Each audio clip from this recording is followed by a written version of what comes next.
Over on X yesterday, Brian Tamaki stated the following, that we are in consultation with the Turning Point Ministry in America to begin one in New Zealand.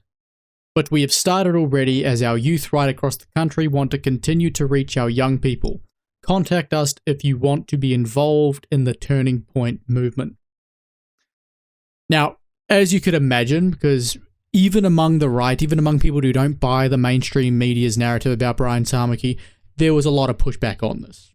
And I was one of the people pushing back on it, and I'll share what I said shortly.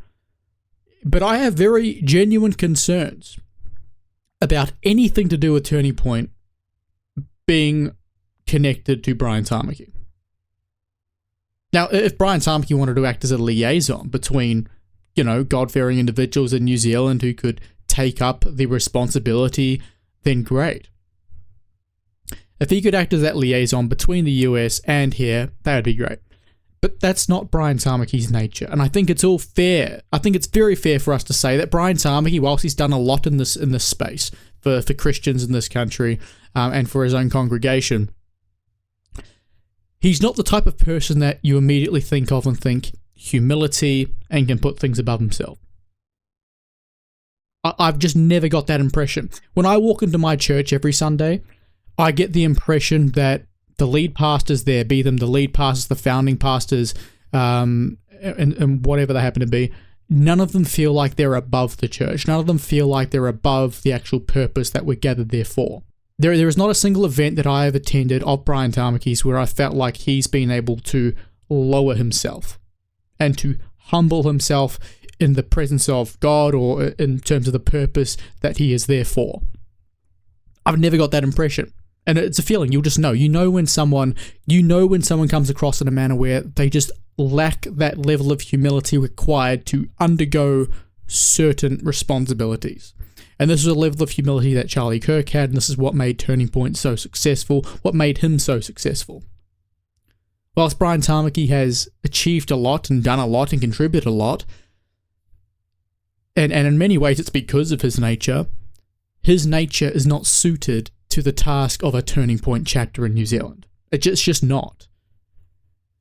And that's not me trying to criticize him or say that I or anyone else is better than him. No, not by a long shot. But he had his particular calling. He had his particular set of skills and nature which allowed him to do what he has done. So I had a few words on it. Now, originally I just said, I would love to see this happen, but not with you at the helm. But dare I say, not with you at the helm. But I expanded upon that a few minutes later because I felt like it was necessary that I got across exactly what I was intending to say and my logic behind my opposition to Brian Tamaki's direct involvement in any such chapter anyway. So here's what I had to say. I said, Brian, it would be a God-given privilege to be involved, be it big or small. However, I have reservations about it all in the eventuality it happens. Why? Because this movement requires a certain touch, an approach which at present is absent within the New Zealand political sphere. The ability to submit oneself to a higher purpose is not a suggestion, it's a must. Charlie worked 24/7 for many years to ensure God's will on earth was done. He submitted himself to God's plan through courage and faith. His plan. The plan being Charlie's plan. It was what was set out for him. Turning Point, as I see it, is the spearhead of human and societal redemption, an opportunity for those without direction to submit to something bigger than themselves, to free humanity from the shackles of evil and evangelize. Now, redemption was the word that was prayed over me last night as the Holy Spirit cleansed and strengthened me. I added that for a bit of context, as it's what kind of called me to make this response to Brian. I've known since the age of 12 that I'm called to something bigger than myself, and how that manifests is yet to be determined. But what I do know is that there are countless others like me who humble themselves at the prospect of a Turning Point chapter ministry in New Zealand. It is the next generation's burden to bear, as Turning Point always was. We simply need support and guidance. Now, the point I'm trying to get across there is that this is very much a mission for the younger people of New Zealand. If there was to be a turning point chapter, it would need to be centered around younger people, not someone who is, in the latter stages or the latter half of their life. It would need to be someone who is in their 20s, 30s, perhaps 40s, who can approach it in a manner that is true to its intention, who can humble themselves, who doesn't have a history of building something for themselves. And so that was ultimately the key message. It's about redemption for society, for humanity, driven by the next generation who are ultimately going to shape the world. So naturally, I throw my hat in the ring for that. But it is what it is. I'm the sort of person who will focus on what I'm focusing on, and as has always been the case in my life, the right thing comes upon me, right? The right thing, the right opportunity arises, I take it, and things progress. And when things fall apart, it has, for the most part, been seemingly intentional. It's been part of the process. Or I've always gained more from that experience than I would ever expect.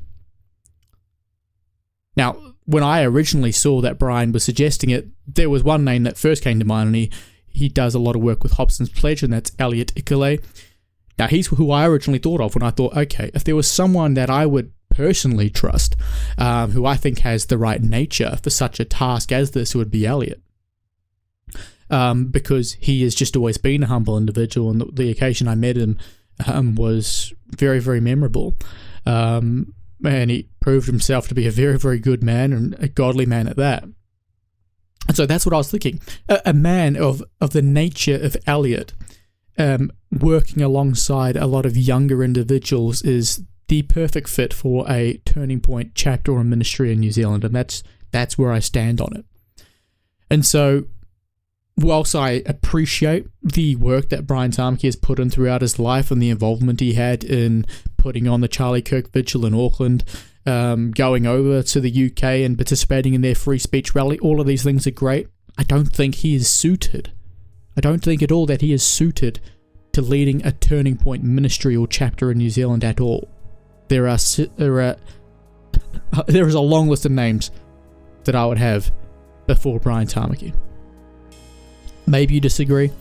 Maybe you have some recommendations of your own. All I know is this is where I stand on it, and I would not want to see Turning Point come to this country and it be absorbed into Destiny Church and Man Up and that whole kind of solar system that revolves around Brian Tamaki.